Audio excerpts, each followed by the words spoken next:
Das Terminal 21, sicherlich jedem Pattaya-Besucher ein Begriff. Und vielleicht warst du auch schon mal selber dort gewesen. In den letzten Tagen feierte das Terminal 21 sein 5-jähriges Bestehen hier in Pattaya. Grund genug für uns, wieder mal in den Archiven zu wühlen. Und wir hatten Glück gehabt. Walter Weiß stellt uns auch heute wieder Texte und Fotos für diese kleine nostalgische Zeitreise bereit. Okay, wir müssen nicht ganz so weit zurückgehen, aber unsere Reise beginnt im Oktober 2018, als das Terminal 21 hier Baubeginn in Pattaya hatte. Damit hallo und herzlich willkommen, liebe Zuschauer. Schön, dass ihr bei diesem Nostalgie-Video wieder eingeschaltet habt. Wir wünschen euch spannende Unterhaltung und falls ihr neu auf dem Kanal seid, lasst gerne ein Abo da, dann verpasst ihr keins unserer aktuellen Videos aus Pattaya und Thailand. Im Oktober 2018 wurde das Einkaufszentrum Terminal 21 am Dolphin-Kreisel, genauer gesagt an der Second Road, Ecke Pattaya Nord Road, eröffnet.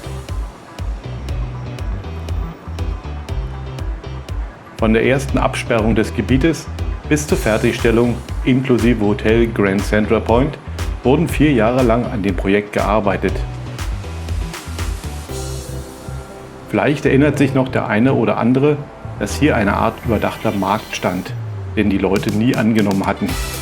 Viele Geschäfte hatten leer gestanden, nur das Kiss-Restaurant an der Ecke war sehr beliebt gewesen. Doch das ist nun alles sehr lange her.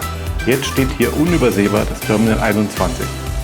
Ebenfalls im Oktober 2018 eröffnete das Hotel neben dem Terminal 21 das Grand Center Point Pattaya mit 400 Zimmern, die pro Nacht bis zu 7.000 Thai Baht kosten. Von außen erinnert das Terminal an die Abflughalle eines Flughafens. Davor schwebt ein Flugzeug, schwenkt auf die Startbahn ein, während ein anderes davor gerade abgehoben hat. Die beiden Maschinen waren sicherlich schon der Hintergrund für Hunderttausende von Selfies.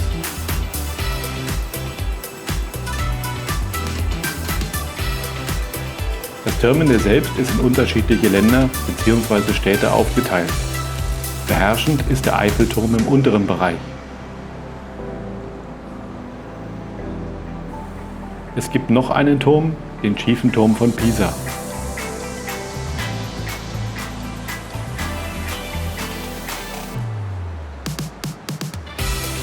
Ganz oben steht am Rand eine Figur, die aussieht, als wolle sie sich gleich in den Abgrund stürzen.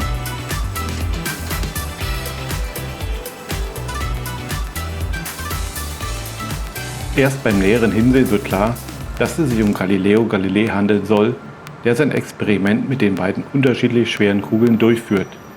Nur sind die Kugeln so klein, dass man schon genau hinsehen muss, daher die anfängliche Verwirrung. In einem der oberen Stockwerke trifft man auf eine rote Telefonzelle und einen roten Doppeldeckerbus.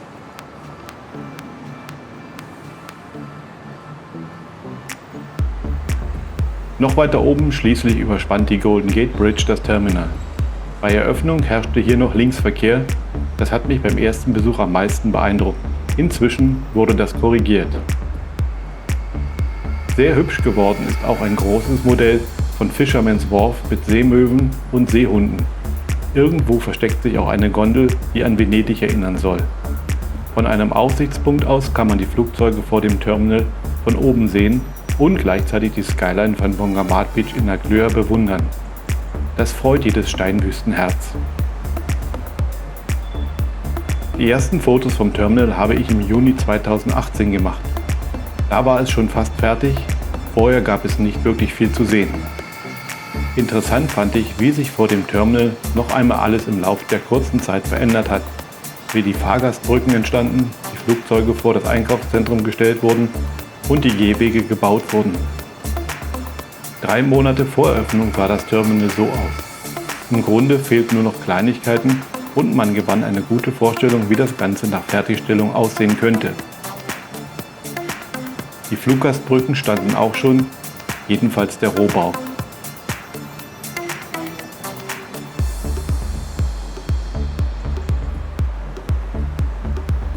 Vor dem Terminal wurde ein Flugzeug zusammengebaut, Wie das dann aussehen sollte, konnte ich zu dem Zeitpunkt noch nicht ahnen.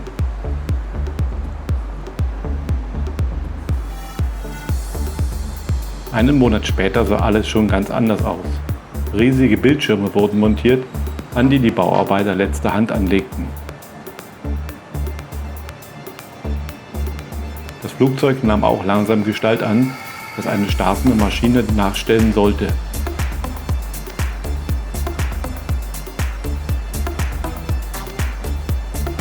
Während vor der Tür noch unter Hochdruck gearbeitet wurde, standen auf der Terrasse bereits die Bäume und Pflanzen. Dort oben schien schon alles fertig zu sein. Die Bauarbeiter wuselten überall herum, fast hatte ich das Gefühl, das Treiben in einem Ameisenbau zu beobachten.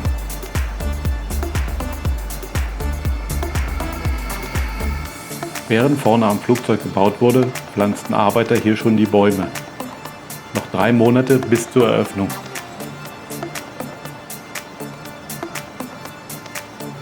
Einen Monat später war am Haupteingang schon aufgeräumt worden. Hier würde es am Eröffnungstag im Oktober auch nicht viel anders aussehen. Das Flugzeug war nun auch fertig.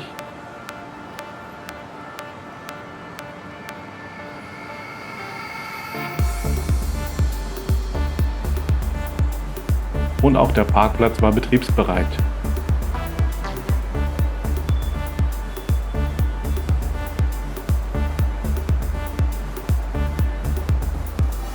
Es stellte sich später heraus, dass es zu wenig Parkplätze gab, daher wurde vor dem Terminal ein komplettes neues Parkhaus in die Höhe gezogen. Die ursprünglichen Planer hatten da wohl einen Fehler gemacht. Einen Monat vor Eröffnung sah das alles schon ganz manierlich aus. Noch ein paar letzte Handgriffe und der große Tag konnte kommen. Ein Tag vor der Eröffnung. Alles war fertig und wirkte wie ausgestorben. Die Ruhe vor dem Sturm.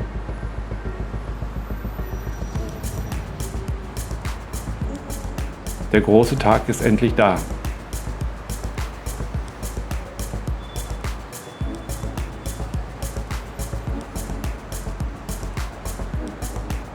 Die Menschen drängten sich vor dem Einkaufszentrum und begehrten Einlass, als ob sie noch nie eines gesehen hätten.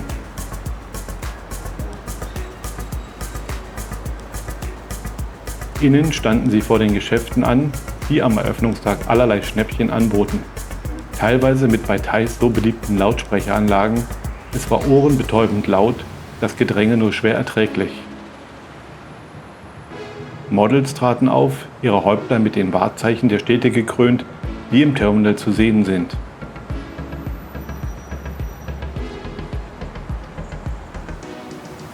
Beim ersten Besuch beeindruckt das Terminal 21 mit Sicherheit.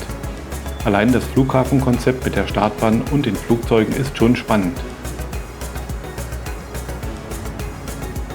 Das Innere ist derartig großzügig gestaltet, dass deutsche Urlauber sicherlich nur staunen können. So etwas gibt es in Deutschland nicht.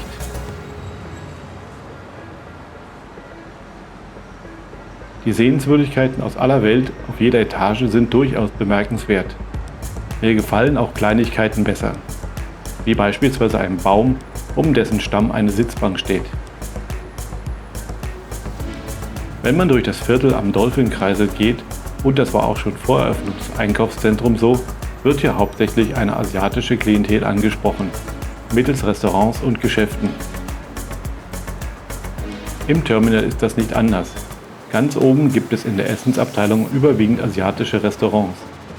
Da sind die chinesischen und koreanischen Schriftzeichen vielleicht auch ins Lateinische übersetzt, aber mit den Namen kann man trotzdem nicht allzu viel anfangen. Eine fremde Welt für Europäer, auch wenn die schon lange in Thailand leben. Wenn man die Architektur einmal außen vor lässt, handelt es sich um Einkaufszentren wie jedes andere auch. Im Grunde gibt es nichts, das man nicht sowieso schon kennt. Vor allem, wenn man aus den USA oder Singapur an die dortigen gigantischen Shopping Malls gewöhnt ist, dürfte das Terminal nicht ganz so großartig wirken. Um zu einem Fazit zu kommen, insgesamt ist das Terminal einen Besuch wert, weil man es durchaus gesehen haben sollte. Ob man hier regelmäßig shoppen will, sollte jedem selbst überlassen bleiben. Vor der Eröffnung hatte ich prognostiziert, dass das Terminal erhebliche Veränderungen mit sich bringen würde. Ich meinte, dass Mieter in einem größeren Umkreis sich auf Mieterhöhungen einstellen dürfen oder gleich ganz hinaus komplimentiert würden. Dass ganze Straßenzüge nach der Eröffnung der Abrissbirne zum Opfer fallen und Pattaya rund um den Dolphin-Kreisel das Gesicht vollständig verändern würde. Ich schätzte, dass unzählige Gebäude mit Eigentumswohnungen entstehen würden, weil die vielen Chinesen, die nach Pattaya reisen oder hier einen Zweitwohnsitz erwarben, irgendwie unterkommen müssen oder durch Vermietung an andere Chinesen ein Geschäft machen wollten. Die Pandemie ließ diese Prognose nicht wahr werden. Jedenfalls bis jetzt nicht. Vermutlich wird alles nur etwas länger dauern als gedacht. Denn Pattaya verändert sich, das dürfte unbestritten sein. Wir werden erleben, wohin die Reise geht.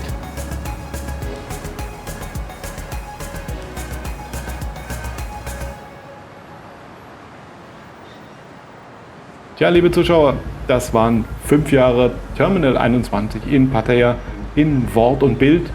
Ich hoffe, ihr habt ein paar interessante Ein- und Ansichten bekommen. Sicherlich werdet ihr euch auch noch an die Eröffnung erinnern und vielleicht, wie am Anfang des Videos schon gesagt, wart ihr auch schon mal hier. Wenn ihr uns darüber berichten wollt, schreibt uns das unten gerne in die Kommentare. Ansonsten nochmals der Aufruf, wenn euch solche und ähnliche Videos gefallen, abonniert gerne den Kanal, liked das Video, teilt das Video mit Menschen, die auch etwas von Thailand erfahren wollen, was dann vielleicht über die gängigen Klischees, die man so kennt, hinausgeht. In diesem Sinne, vielen Dank für eure Zeit, vielen Dank für eure Aufmerksamkeit und tschüss, bis zum nächsten Video auf diesem Kanal.